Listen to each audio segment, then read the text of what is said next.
Hi, I'm Anthony Originello, CEO of the Chartered Professionals in Human Resources for BC and Yukon. We represent more than 8,000 members, and as the organization dedicated to advancing the HR profession through education, advocacy, awareness, professional development, as well as our recognized and impactful CPHR designation, we are proud to be a sponsor of this show. We have been the voice of the HR profession since 1942. Learn more about us at cphrbc.ca.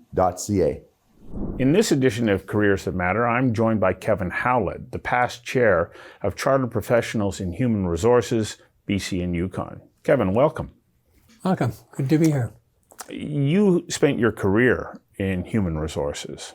Yes, almost my entire professional career was in the HR section in the aviation business. So what does that job entail? Because people go, oh yeah, human resources, but they have no idea what kind of work you do. Well, human resources covers the entire waterfront of issues that relate to people, from how they're paid, how they're benefited, what their working conditions are, training, recruitment, retirement provisions, the list just goes on, and labor relations, employee relations, and of course hiring. And recruitment, as I said. Yeah. So as the person who's in that role, you don't live in an isolated world. You must have to touch base with absolutely every single element of the company. The analogy I always used is HR has a place in every department within an organization, because in each department there's what? People. Okay? And it's anything from conflict in the workplace to a pay issue to a promotional issue, to a training issue, to an issue around a job reclassification. The list just goes on. Well, disciplinary action, and I'm sure sometimes termination must also come into it as well. Yep. Those must not be, those are challenging elements of the job. Those are challenging elements, but it's the reality of a complex workplace. And the measure of success is when you get into that difficult conversation around exiting an employee. It's how it's done, and the terms under which they exit the corporation. Some obviously are more brutal than the others, but you also have just organizational restructuring, where you're downsizing and large groups of people are exiting the organization. So there's always the element of how do you assist those people to be reintegrated into the workforce going forward in terms of job placement. So at Air Canada, you had a team of how many people working with you? 250, 300. Just for you? Mm-hmm. How many employees throughout the organization? Well, when I left, there was about 26,000. Today, there's, I think 35,000 or more. It's incredibly complex. Around the world, too. So, the Chief Human Resource Officer role at Air Canada is not only focused on Canada. It's, there's employees in the US, there's employees in Europe, there's employees in South America, so, and all of those jurisdictions have very different rules around employment. But at the end of the day, 85% of their employees are domiciled here in Canada. So when you run an organization of that size, 250 people just in your own department, how many of them are direct reports to you? Because there's only so many venues that you can go down and have touch points on everything. I don't know what the organizational direct report line is today, but when I was there, I had 7. And 7 direct reports. On a weekly basis, how often were you in contact with them? Every Monday morning, we had the week before and the week ahead meeting with my direct reports. It must have been a fairly lengthy meeting, considering you have such a diverse spread of touch points. Some of them went long, others not, not so. But you get pretty efficient at it, because you know really where the key issues are that you need to focus on. Is that a nonstop job? Nonstop, 24/7. It's a 24/7 job. You can't turn it off. You can't turn it off, because there's always people issues coming forward. Okay, the operational people are always, needing support, one way or another in whatever their issue is. And in an organization like Air Canada, which is a 24/7, 365 days of the year operation, it really never stops. So what supports did you require to ensure that you would be a success?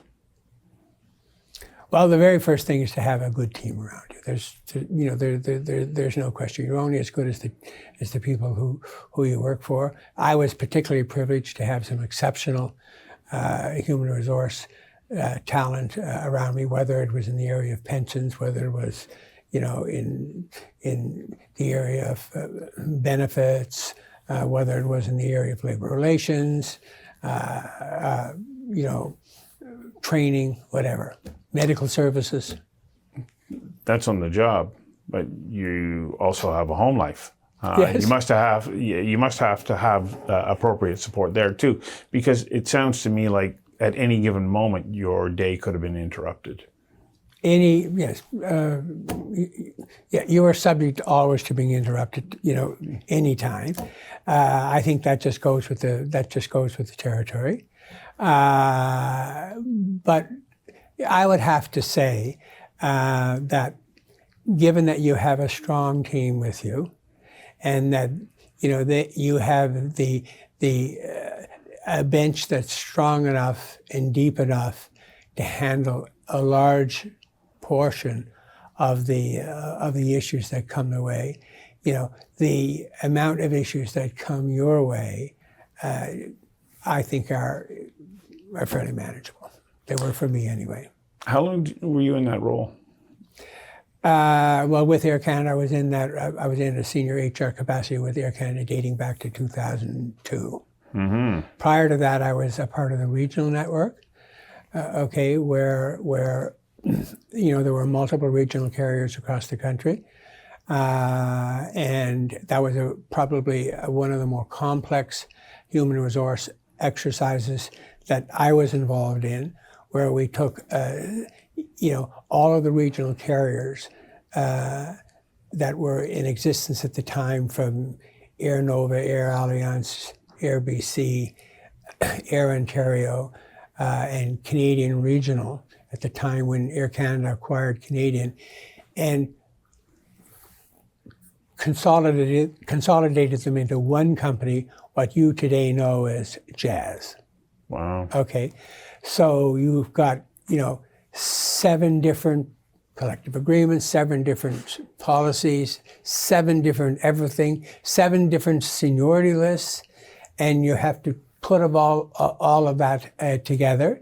And of course, when you have an environment like that, Stu, as you can appreciate, people become very married to what they have today and uncertain about what they're going to tomorrow.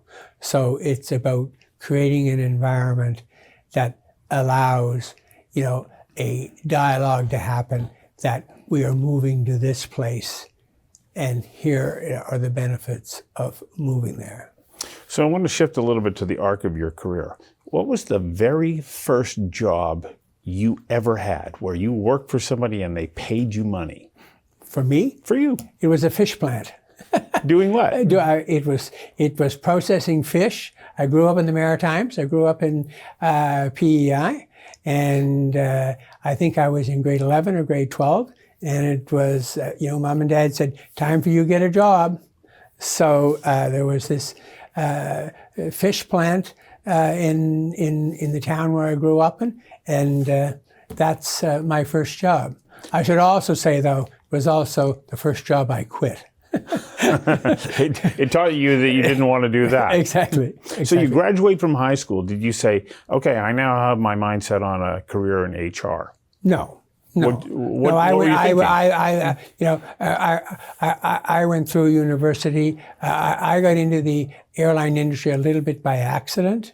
Okay, and once I got into it I entered on the customer service side. It was a business that always intrigued me.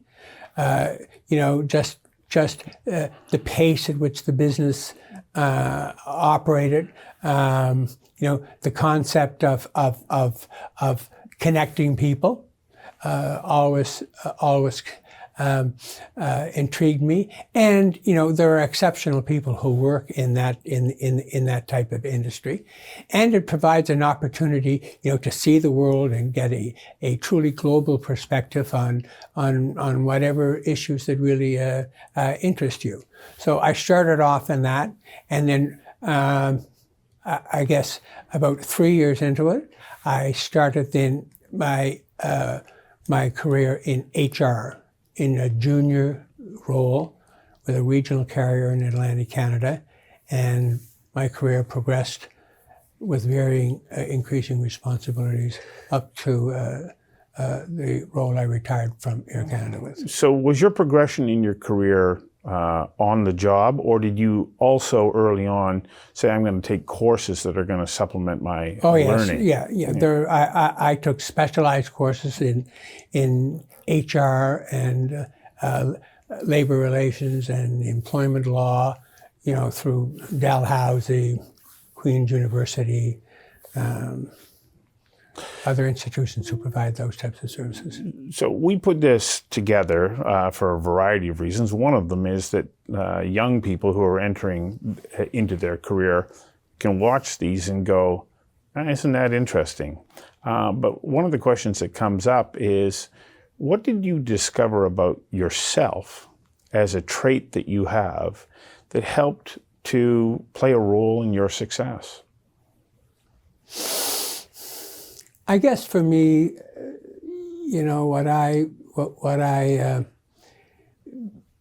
what I saw is the belief in the belief in the good nature of people.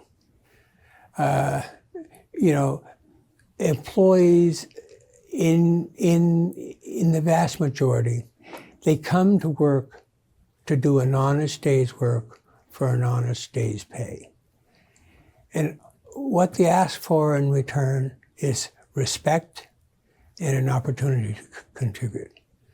And what's that old saying?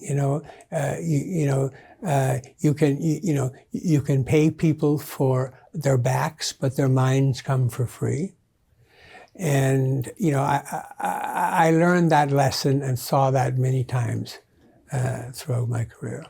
Well, thank you for giving us a glimpse into what that world looks like. I'm sure for anybody who's looking at it would go, wow, it's complex, and as you point out, nonstop. And even more important, I think, as to going forward, because one of the, the HR profession has struggled, I think, in the past, in terms of, where does it fit and what is its real level of impact across corporations. Now they have, I think, a position front and center in C-suites and corporations across this country. And a large portion of that, a large contributor to that was the lessons that were learned by corporations and the challenges that came through corporations through COVID. Right. Okay. Yeah. You had people working from home, and you had people working from home sometime, working in an office the next time. Come on back to work, but you don't have an office because you're only going to be here Tuesday and Thursday, whatever the arrangement is. And then, CEOs are saying, well, that's interesting, but what are the challenges that presents for corporate culture, for performance management, for building a sense of team and camaraderie. Those are all key elements that drive success in any organization. But when you've got an absent workforce, how do you manage that? And those are some of the challenges that the HR executive of today is struggling with, is preserving and making effective those dynamics, but in a very different environment. Well, thank you very much. Thanks for your time today. Thank you very much.